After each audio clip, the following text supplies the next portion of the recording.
Okay, let's just get right into it. The final, absolutely massive trove of Jeffrey Epstein files has just been dropped. This all comes out of the legal mess surrounding his accomplice Ghislaine Maxwell, and now it's all public. So we're going to cut through all the noise and show you exactly what's inside. And you know, when I say massive, I am not kidding. The Department of Justice just released a staggering 3 million pages of documents. And that's not just text. That includes over 2,000 videos and 180,000 images. For the very first time, this is supposed to be the whole shebang. So to make any sense of this mountain of information, we're going to break it down kind of like a case file. We'll start with Epstein himself, then we'll look at the American power players, the international intrigue, some of the truly bizarre names that popped up, and then finally, what does it all mean now that everything's out in the open? To really understand this whole network, you have to start with the man at the center of the spider's web. What do these files actually tell us about Jeffrey Epstein's own mind? Okay, so check out this quote. It's from a never-before-seen 2-hour interview that was buried in these files. The interviewer asks him straight up, "Do you think you're the devil?" And he doesn't even flinch. He just cracks a joke, quoting a movie. It shows this complete, and I mean complete, lack of fear or stress or any kind of remorse. It's just a chillingly casual attitude for someone facing what he was facing.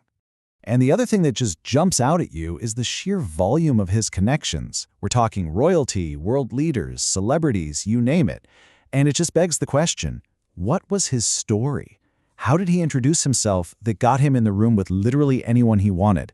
Because they all claim they had no idea what he was really up to. So what did they think he was doing? All right, now let's get to the American power players. A lot of the headlines about these files have, understandably, been focused on 3 huge names: Donald Trump, Elon Musk, and Bill Gates. So Donald Trump's name shows up over 5,000 times. Now, most of those are just passing mentions in news articles, but one document really stands out. It's a summary of some really serious allegations that were phoned into an FBI tip line right around the 2020 election, detailing everything from personal assault to trafficking rings. However, and this is absolutely crucial context that's provided in the very same documents, both the FBI and the Department of Justice looked into these tip line claims and concluded they could not be substantiated. They specifically noted the lack of any supporting evidence and, of course, the timing of the calls, right before a presidential election. Next up, Elon Musk. Publicly, he has been very clear that he repeatedly turned down invitations to go to Epstein's island. But these files contain some alleged emails that seem to tell a very different story. On Christmas Day back in 2012, he supposedly wrote asking about the wildest party and seemed pretty eager to get a helicopter trip sorted out. It's a direct contradiction that's, well, pretty hard to explain away. The situation with Bill Gates might be the strangest of all. See, the most damaging emails about him in these files weren't actually sent to Bill Gates. They were sent from Epstein to himself. So the immediate question is, who was he really writing these emails for?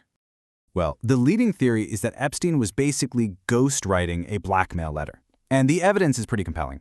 First, the emails are addressed to himself, like he's writing a draft. Second, they demand things Epstein wouldn't need, like 2 years of severance pay. And third, they contain these explosive, unsubstantiated allegations that seem perfectly designed to be used as leverage. For his part, Bill Gates' team has come out swinging with a very strong denial. A spokesperson told the BBC that these claims are from a proven disgruntled liar and are, quote, absolutely absurd and completely false. But this story doesn't just stop at America's borders. Oh no, it spirals out into this whole world of international intrigue, touching on everything from espionage to European royalty. Based on what's in these files, some reports are now alleging that Epstein's entire empire might have been one of the biggest honey trap operations in history, maybe even working with foreign intelligence. A honey trap is exactly what it sounds like. You lure powerful people into compromising situations, and then you use that to blackmail them. And that international reach goes all the way to the top. Just look at this list of European royals. Prince Andrew is, of course, facing renewed scrutiny. Norway's crown princess has come out and admitted to poor judgment for even meeting with Epstein. And you even see mentions of Sweden's Princess Sophia and Denmark's new King Frederick, although the Danish royal house flatly denies he ever met the guy. Okay, so beyond the usual suspects, the politicians, the billionaires, these files have some of the most bizarre and unexpected names you could possibly imagine. Let's just run through some of the wild cards. And this is where the list of names gets truly weird. For example, the mother of the film director M. Night Shyamalan. Yep, she's on an attendee list for a party. Then you've got the former president of South Africa, Jacob Zuma. He was the guest of honor at a dinner that Epstein threw in London. Epstein was also apparently in pretty frequent contact with a member of the Rothschild family, and they discussed everything from business in Ukraine to some bizarre theory Epstein had about Hitler. But I gotta say, of all the unexpected names found in Jeffrey Epstein's emails, maybe the most surreal, the most unbelievable is this one, Xbox. That's right. The gaming console. You can't make this up. In 2013, in between all his international dealings, Epstein apparently found time to play Xbox and got himself permanently banned from Xbox Live for harassing and abusing other players. The actual email from Xbox moderation is right there in the files. How Xbox managed to catch him before the US government, well, that's a question for the ages. So, after 3 million pages, thousands of names, and just endless speculation, we finally get to the most important question of all. What happens now? So this is supposed to be it. All the government files are finally public. We have more information than we have ever had before, and yet, the central issue of accountability is still completely up in the air. The biggest question of all is, will anyone actually face any real consequences?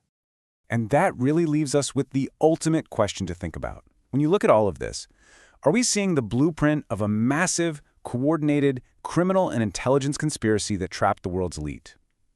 Or are we just looking at the bizarre, sprawling, and horrifyingly influential social network of one prolific monster? The answer is for you to decide.